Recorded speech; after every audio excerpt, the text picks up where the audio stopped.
Eu quero te contar uma ilustração. Um homem lavrador trabalhava a terra, mas ele não era proprietário não, ele era meeiro. Sabe o que é um meeiro? Ele plantava em meação. Então o dono da terra emprestava o campo, então o lavrador entrava com a semente e com o trabalho, e na época da colheita divide o lucro, divide a safra, entendeu? Ele trabalhava assim, de meeiro. E ele foi juntando dinheiro, porque o seu sonho era adquirir terra. Ele dizia, eu quero possuir terra. Mas ele não juntava dinheiro suficiente para poder comprar uma boa terra. Então, um dia ele estava conversando com um amigo dentro da sua casinha simples, uma casinha feita de barro batido, e ele estava sentado à mesa, a esposa servindo um cafezinho, e ele comentou com o amigo, se um homem puder possuir toda a terra que deseja, ele não terá medo nem do diabo. E o diabo estava escondido atrás do fogão e escutou a conversa. E o diabo falou, é assim que ele pensa? Pois eu vou dar toda a terra que ele deseja e ele será meu. Uma semana depois, parou um viajante na porta daquela casinha, num horário em que o lavrador estava lá dentro, e ele bateu palmas e pediu água. E pediu se poderia descansar um pouquinho ali, enquanto o seu animal também descansava, e enquanto ele dava um pouco de ração para o seu cavalo. E o lavrador disse, pois não, entre. E recebeu ele dentro de casa, e o homem se sentou, e ele perguntou para o viajante, de onde que o senhor está vindo? E o viajante respondeu, de rodear a terra e passear por ela. A pessoa que conhece a palavra de Deus já leu isso na Bíblia, não é? Agora esse lavrador não conhecia a palavra de Deus. Quem que não conhece essa palavra na Bíblia Sagrada? Quem não conhece? Pode levantar a mão, que eu quero te explicar. Está escrito no livro de Jó que um dia o próprio Deus perguntou para Satanás, de onde você vem? E Satanás respondeu, de rodear a terra e passear por ela. Então quando este viajante respondeu, eu venho de rodear a terra e passear por ela, era o próprio Satanás, mas o lavrador não percebeu. E o lavrador começou a ouvir as histórias daquele viajante, e o viajante disse, olha, eu estou vindo de um lugar distante, onde existem campos belíssimos e terras férteis, como nunca existiram em outro lugar. É um lugar tão fértil que a cevada cresce até uma altura de cobrir um cavalo. E na hora de fazer a ceifa, bastam 5 golpes de foice para você ter um feixe bem firme, bem forte, bem cheio. É uma terra muito fértil e o que é melhor, muito barata. Porque os donos daquela terra, eles são nômades, eles moram em tendas, vivem fazendo festas, cantarolando, dançando. Eles não se fixam em nenhum lugar, a terra é deles, mas eles não dão valor para a terra. E eu fui lá e consegui comprar 100 alqueires por apenas R$1.000. Mas isso não existe. Uma terra dessa por 100 alqueires e R$1.000, não é possível. Onde é que fica esse lugar? Olha, é muito longe, é 13 dias de viagem daqui. Mas se você for até lá, valerá a pena, porque os alqueires ali não são paulistas não, são alqueires cariocas. Você sabe a diferença entre alqueire paulista e carioca? Quem que não sabe? Levante a mão. Um alqueire paulista mede 24.200 metros. Agora, como o carioca é mais metido, o alqueire carioca vale o dobro. Entendeu? 48.400 metros. Então o viajante respondeu, não, alqueire carioca. Puxa, por R$1.000 comprou 100 alqueires cariocas? Eu quero ir até lá, como é que eu faço? Me dá as dicas. Eu tenho uma poupança aí e eu finalmente vou possuir a terra. E o viajante disse, olha, leva presente, viu? Porque aquele povo é ingênuo, mas eles adoram presentes. Eles não sabem o valor da terra, mas leve presentes, porque eles gostam de oferendas. Querem presentes. Falou, leva bastante presentes. que aí você vai conseguir comprar terra com eles e bem barato. O homem no dia seguinte se despediu da mulher e foi embora, levando muitos presentes, espelhos, bugigangas para as mulheres, bijuterias, pentes. Foi levando um monte de coisa para os homens, charutos, etc. Bebida. Ele colocou tudo no seu cavalo e foi. 13 dias de viagem. Quando ele chegou no lugar dos nômades, ele ficou impressionado com a terra. Realmente a terra era fantástica. E os habitantes moravam em tendas e se mudavam constantemente. E ele foi muito bem recebido pelos nômades e ficou ali dentro de uma barraca, comendo e bebendo com eles, comendo queijo e as coisas que eles faziam. E percebeu que realmente eles não trabalhavam a terra, eles viviam de mudança em mudança. Então esse lavrador falou lá para os homens: eu vim comprar terra.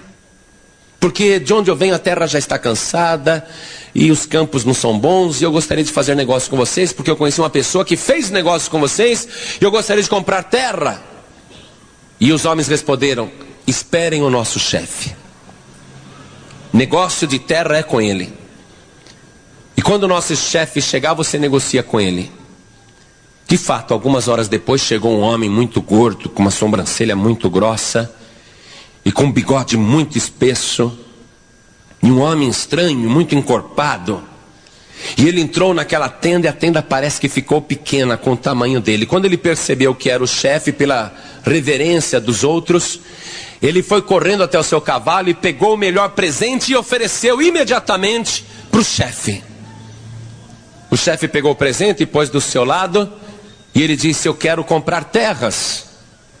Aí o chefe sorriu: ah, você quer terras?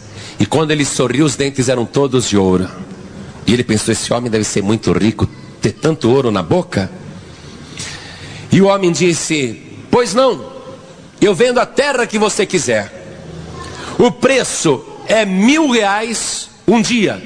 Como R$1.000 um dia? Não entendi esse valor. Não, é o seguinte, aqui a gente não sabe medir nem calcular. Mas nós fazemos assim na hora de vender a terra.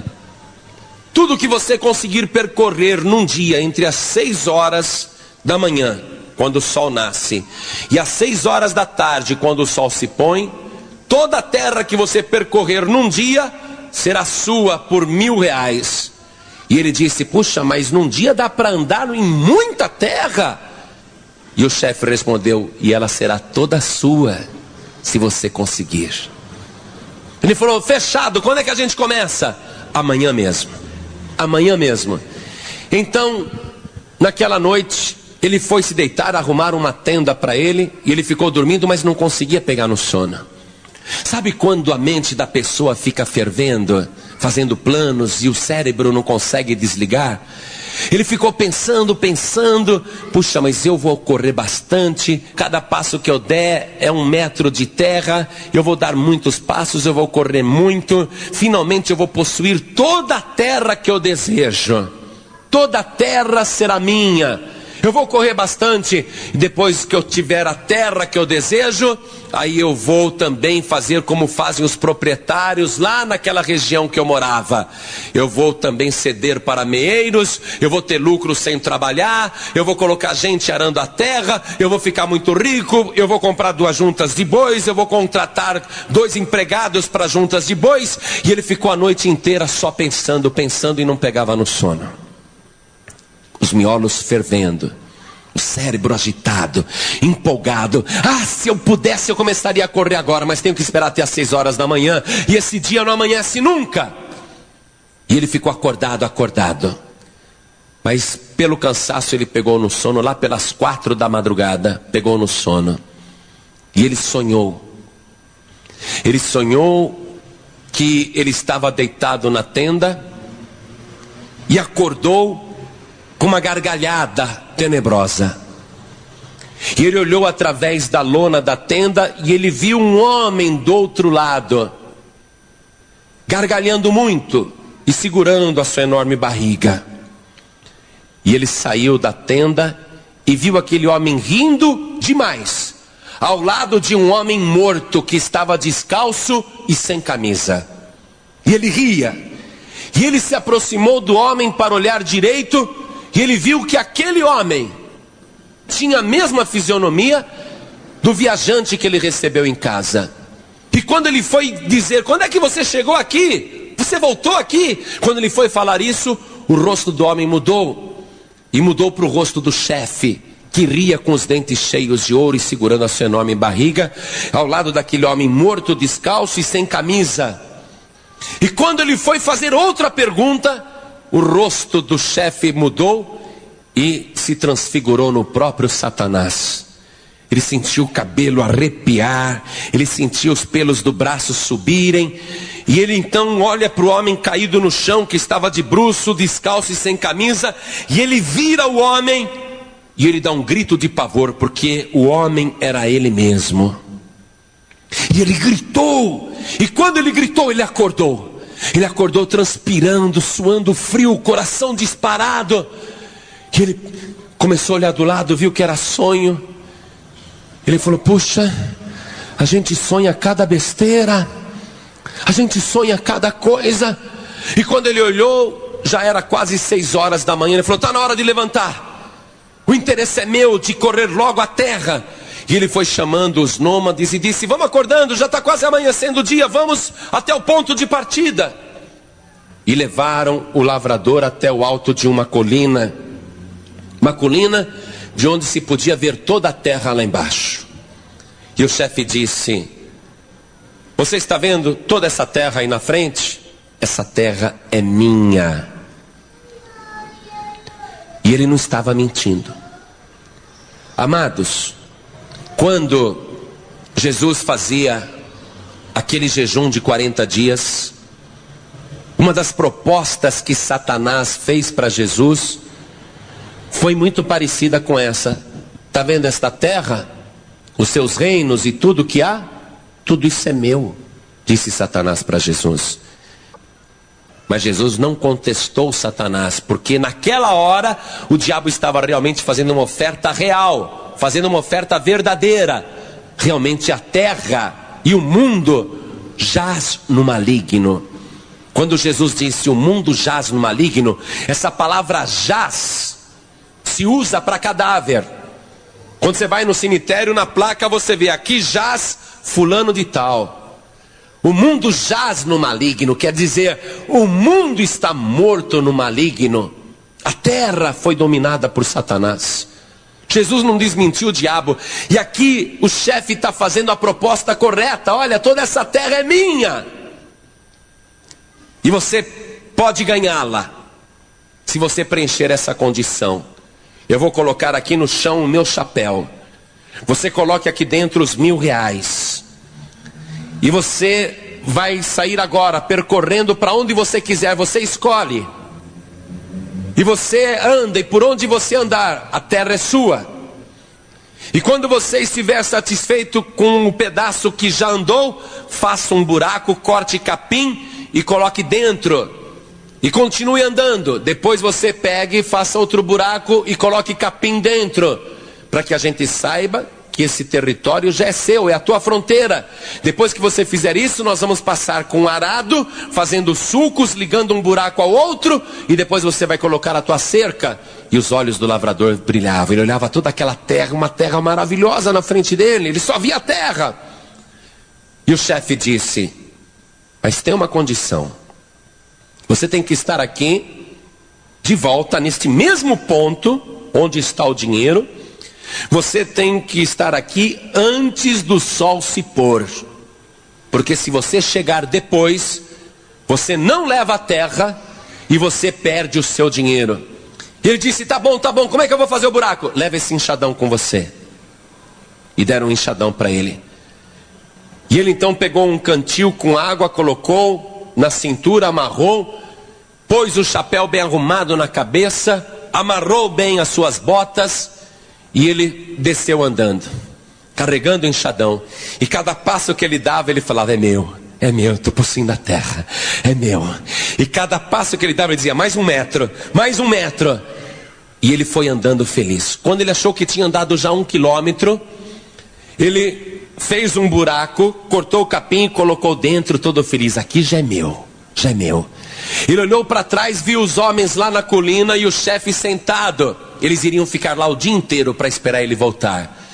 Então ele virou as costas, aproveitou que o dia ainda estava fresco, ainda era muito cedo, e ele continuou andando e falou: deixa eu aproveitar para andar depressa enquanto não tem sol forte.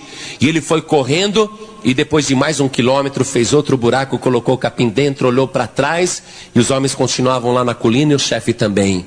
E o sol foi se levantando e ele foi correndo. Quando deu meio-dia, ele já estava suando em bica. Ele falou: puxa, será que eu já devo voltar? Já é meio-dia, está começando a me dar fome, mas eu não posso perder tempo comendo. O que é um dia de jejum? O que é um dia sem comer? Baseado depois no grande lucro que eu vou ter, em tudo que eu vou colher desta terra, não faz mal eu passar fome um pouco. E ele continuou andando e fazendo buraco e olhando para trás. Quando ele pensou: agora eu vou voltar, senão não vai dar tempo. Quando ele pensou isso, ele olhou para frente e ele viu um vale extraordinário, plano. Ele falou: puxa, aqui vai ser bom para o gado pastar, esse vale tem que ser meu. E ele foi circulando o vale, fazendo buraco, circulando o vale, e o sol passando, e a fome aumentando, e a sede. Ele bebia água, mas ele entendeu que precisava comer, porque senão não teria forças para voltar. E quando ele foi se sentar para comer, ele falou: para que eu vou sentar e comer?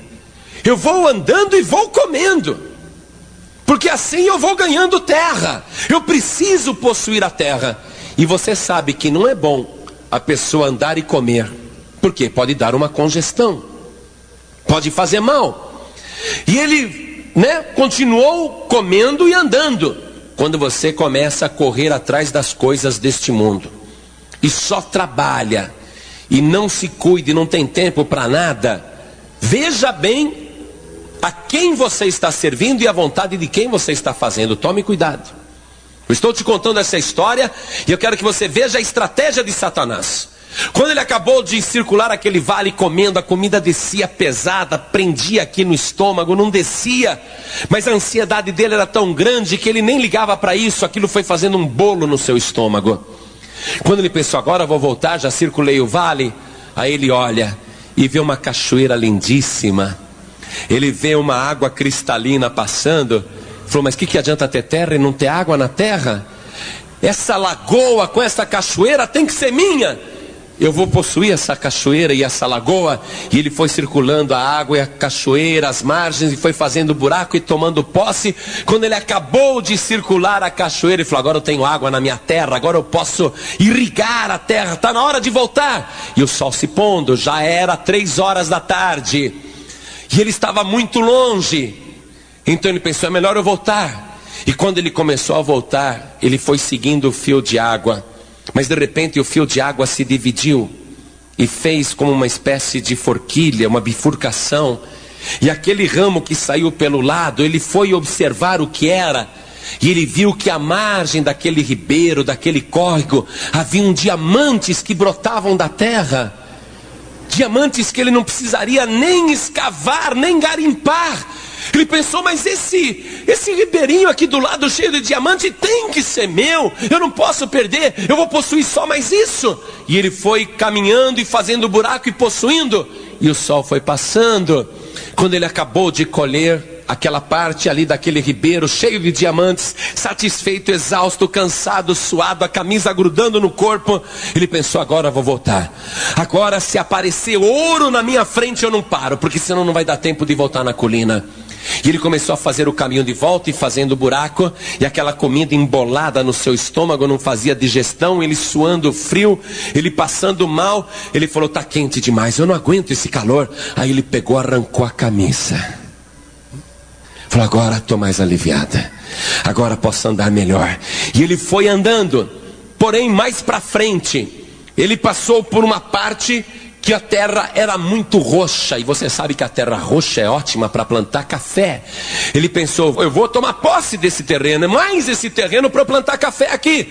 Então ele foi circulando e fazendo buraco e suando cada vez mais. Ele já não conseguia andar direito, mas ele queria possuir aquela terra roxa também. E ele olhou para a colina e o sol se pondo. E falou: ah, meu Deus, Desse jeito eu vou perder a hora, eu não posso me atrasar. Quando ele colocou o capim naquele buraco da terra roxa, ele falou: agora eu vou em frente, agora eu não paro mais, vai ter que dar tempo. Eu não posso fazer papel de idiota, correr tanto e perder tudo e perder o dinheiro. Eu tenho que conseguir. E ele começou a andar, mas ele achou que o sapato estava incomodando. Ele falou: vou andar melhor se eu ficar descalço. E ele não lembrou do sonho e tirou as botas, e sentindo alívio nos pés, ele falou: agora eu posso andar mais depressa. E ele foi andando durante um certo período, até andou depressa, e o sol se pondo, mas depois os pés foram se cortando, ele foi pisando em espinho, ele já não conseguia andar direito, e ele estava vendo a colina lá na frente, e o sol já se pondo. Ele falou: eu tenho que chegar antes desse sol se pôr atrás da colina, eu tenho que chegar antes que escureça. E lá em cima os homens estavam olhando e rindo muito. E ele descalço, sem camisa, bastante suado, transpirando, achando que estava possuindo alguma coisa. Ele foi até o pé da colina, falou: já estou no pé da colina, agora só falta isso para eu chegar lá em cima. Mas na hora que ele começou a subir a colina, ele encontrou pepitas de ouro no caminho. Ele falou: não custa nada, já estou aqui, deixa eu fazer mais alguns buracos, deixa eu tomar posse dessa mina de ouro, tudo isso, eu vou ser um homem muito rico, eu estou possuindo a terra. E ele usou suas últimas forças para fazer aquele buraco e colocou o capim, e os homens lá em cima e o chefe davam gargalhadas, e ele suava frio.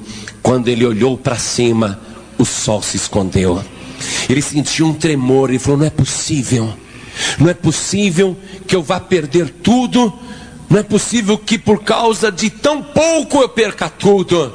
Não, eu tenho muito, eu não posso perder, eu tenho que subir. Mas quando ele viu que estava escurecendo, ele perdeu as esperanças, ele ficou com o rosto no chão, suando, respirando.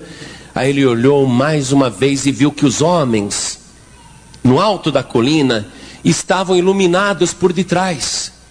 Então ele pensou: aqui embaixo na colina está tudo escuro já, mas é lógico que o sol ainda está lá, porque os homens estão iluminados por detrás. Eu tenho que subir, eu tenho que chegar lá, eu ainda tenho tempo. E ele foi subindo. Ele jogava a cabeça para frente, mas a perna não obedecia. Ele tentava subir, mas as pernas iam vagarosamente. Ele caía no chão, se rastejava e segurando aquele enxadão, porque ele tinha que devolver o enxadão. Ele tinha que pôr o enxadão novamente ali no chapéu, junto com o dinheiro, para tomar posse de tudo. E ele foi subindo, arrastando-se com aquele enxadão, e ele viu que ainda tinha sol, mas ele não tinha mais forças, e o sol foi se pondo. Sabe, amados, quando uma pessoa se ilude desta maneira na vida, quando ela começa a correr atrás do vento, quando ela começa a correr atrás das coisas deste mundo e se esquece do valor da sua alma, se esquece das coisas que realmente têm importância, a vida da pessoa fica aprisionada, como você está vendo a vida deste homem. Você que não tem tido tempo para mais nada, nem para ir na igreja. Você que não tem tido tempo nem de ler o evangelho. Você que não tem tido tempo nem de orar mais. Preste atenção, você que só trabalha, você que corre só atrás das coisas, viu como a tua vida foi piorando? Viu como você pensou que estava conquistando e na verdade não estava conquistando nada, tudo ilusão? Se ferindo, se machucando, vivendo em ansiedade, em angústia, e o tempo passando, e você dizendo: olha, quando eu ficar mais velho, aí eu vou aceitar Jesus.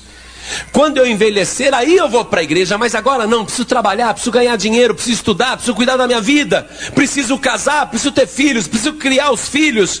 E só pensando nas tuas coisas, e se esquecendo do que realmente é importante, até que chega uma hora em que você se encontra nas trevas, na escuridão. Esse homem ali no pé da colina, ele já estava na escuridão, a luz não batia mais nele, mas o sol continuava brilhando lá em cima. A luz nunca desaparece, porque o sol, a luz, é o símbolo do Senhor Jesus. Jesus é a luz do mundo, E às vezes a pessoa está na escuridão, e esta é a esperança da pessoa que está em escuridão.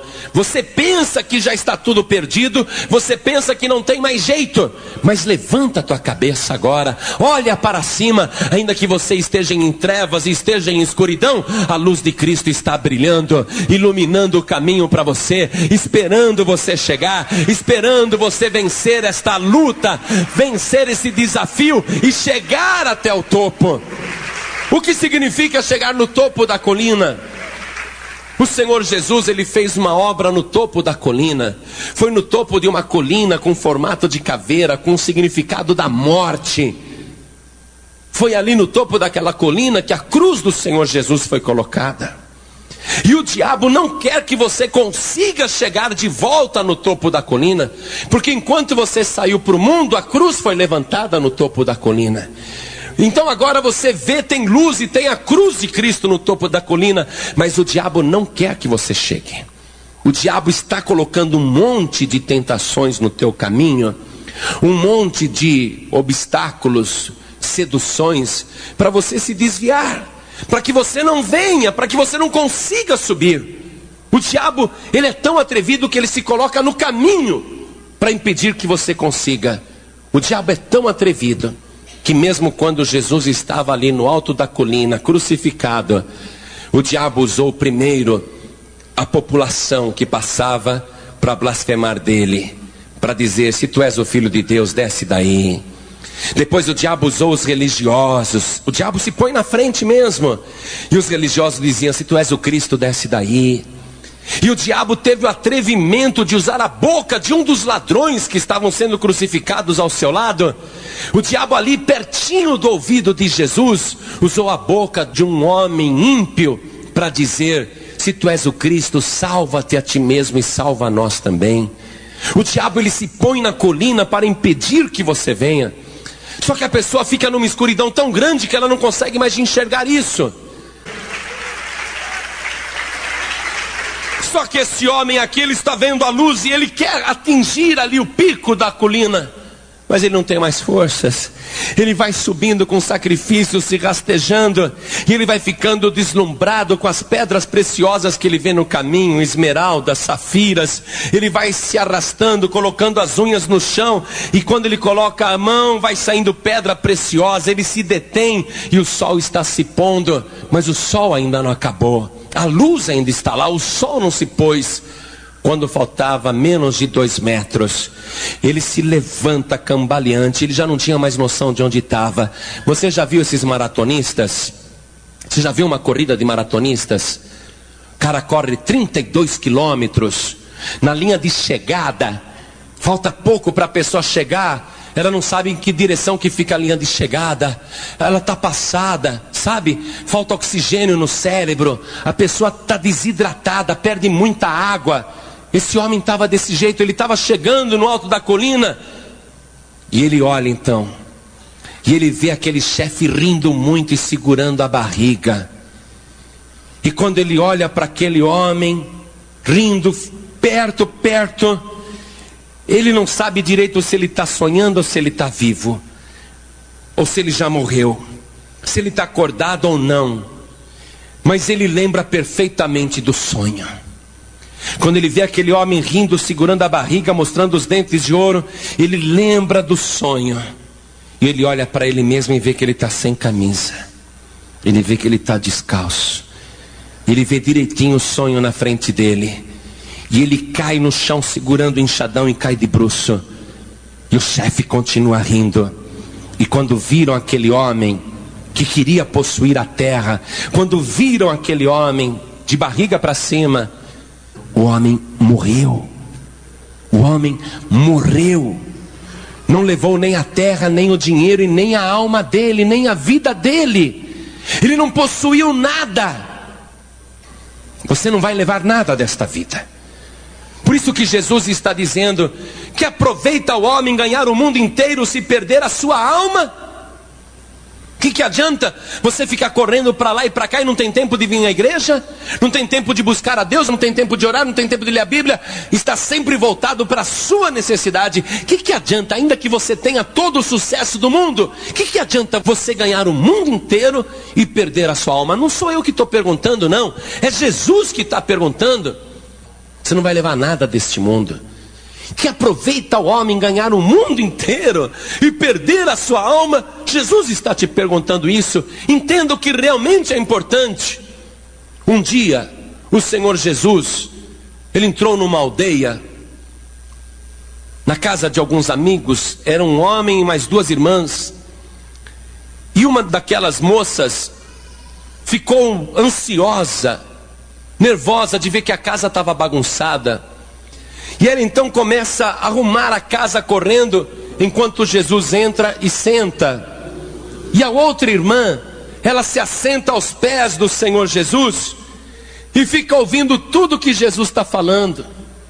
E a outra lá, apavorada, correndo para lá e para cá, limpando a casa, fazendo faxina, arrumando a bagunça, talvez até fazendo um lanche para Jesus, preocupada até em preparar uma refeição para Jesus. Mas enquanto ela está apavorada, a outra está aqui sentada, ouvindo tudo o que Jesus fala, bebendo direto da fonte da água viva, usufruindo aquele momento especial. E a outra lá só preocupada com as coisas da casa. E aquela que estava nervosa para lá e para cá, ela começa a olhar furiosa para a irmã, e começa a mandar indireta, e começa a resmungar. E a irmã não sai dali. A irmã continua aos pés de Jesus, até que esta, nervosa, atrapalhada, ansiosa, ela fala: mas a minha irmã é muito folgada mesmo. Enquanto eu estou aqui me matando, olha ela lá no bem bom aos pés de Jesus. Ah não, Jesus vai dar uma bronca nela. Ela fala para Jesus: Senhor, manda minha irmã me ajudar, manda essa folgada me ajudar. Ah Jesus, não está certo isso, eu aqui me matando e ela aí sentada. Não, manda ela me ajudar. E Jesus olhou para ela e disse: Marta, Marta, estás ansiosa e afadigada com muitas coisas, mas uma só, diga uma só, mas uma só é necessária. E Maria escolheu a boa parte, que não lhe será tirada. Amados, buscai em primeiro lugar o reino de Deus e a sua justiça. Não existe nada mais importante. E Jesus ainda foi modesto, porque ele disse: ela escolheu a boa parte, que não lhe será tirada. Boa parte. Jesus pode falar a verdade, não é boa parte não, é excelente. Quem acha que é excelente estar na presença de Jesus, quem acha que é maravilhoso estar na presença de Jesus, quem acha que não existe nada mais importante na terra do que ouvir o Senhor Jesus, isso aplaude mais ainda. Isso, oh glória! É excelente estar na presença do Senhor Jesus. E sabe o que é mais legal? Quem escolhe a melhor parte, nunca ninguém poderá lhe tirar. Escolheu a melhor parte, que não lhe será tirada. Eu quero te garantir isso em cima da palavra do Senhor Jesus. Busque o reino de Deus, esteja na casa de Deus. Você vai conquistar primeiro o mais importante, as outras coisas serão acrescentadas. Continua na presença de Deus, e nem o diabo, nem a morte, nem a vida, nem a peste, nem a espada, nem a fome, nem a perseguição, nada vai te separar do amor de Deus que está detido em Cristo Jesus. De que adianta o homem ganhar o mundo inteiro e perder a sua alma? Não existe nada mais valioso.